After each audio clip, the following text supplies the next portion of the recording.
Quadratic relation में भी कुछ क्वेश्चन बहुत ही कॉम्प्लेक्स आ जाता है।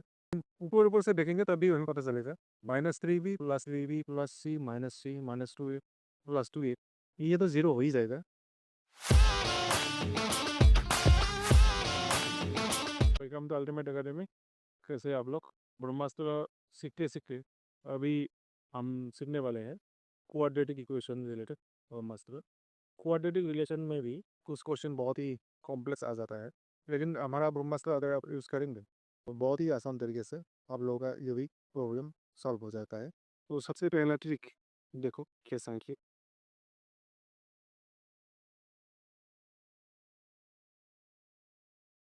ये है एक क्वाड्रेटिक इक्वेशन। इसमें अगर a + b + c = 0 होता है, ठीक है, और ये तीन आइटम प्लस रहने से 0 होता है, देन a = c। ये हो गया ट्रिक। समझना। इसका एक एग्जांपल दो कहीं भी। If the roots of this quadratic equation are equal, then इनमें से कौन सा होगा?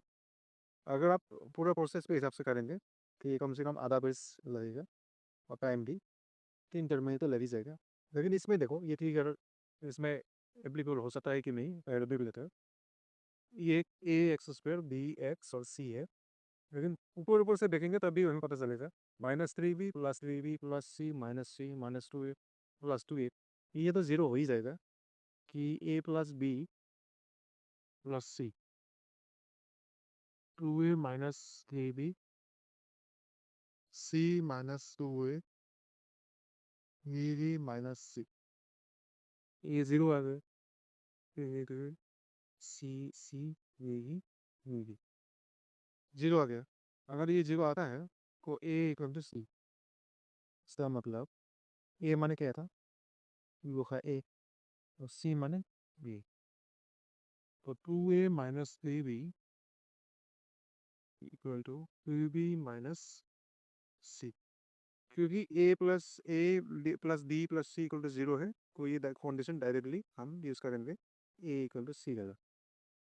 तो 2a - 3b जो कि a है, और c माने 3b - c। यहाँ तक समझ में आया? अब तो आगे सिंप्लीफिकेशन पे काम, और सिंप्लीफिकेशन भी इस तरह से करना है, ऑप्शंस को मिलाते रहिए। तो 2a इधर हो, c को लेते आओ, cb + 3b 2a + c = 6c।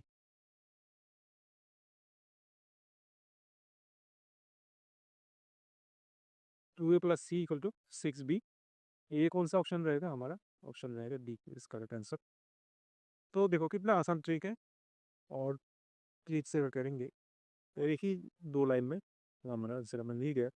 लेकिन इसको अगर आप पूरा प्रोसेस के हिसाब से करेंगे तो ये आपका बहुत टाइम लेने वाला होता है नॉर्मली। तो आया समझ में? तो ये था ब्रह्मास्त्र, जो कि क्वाड्रेटिक इक्वेशन सर्कल से है। क्लास 11 में भी ये क्वाड्रेटिक इक्वेशन मिलता है सिलेबस में। तो ये टॉपिक आपके लिए अगर 11 में है तो अब भी आपके लिए बहुत फायदेमंद है। MCQ वगैरह में बहुत काम में आएगा। ठीक है, तो आज के लिए इतना ही।